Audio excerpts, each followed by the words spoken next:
ক্লান্ত তুমি, তাই না? আহার জল কিছু গ্রহণ করেছো, নাকি কেবল ছুটেই চলেছো? চলো, সুস্থির হয়ে প্রথমে জল গ্রহণ করো। অনেক জল এনেছি তোমার জন্য।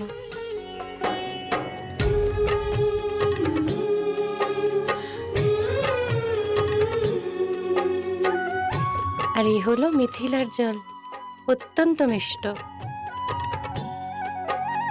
আর স্বাস্থ্যের জন্য লাভদায়ক খনিজ পদার্থে পরিপূর্ণ। এ কি করলে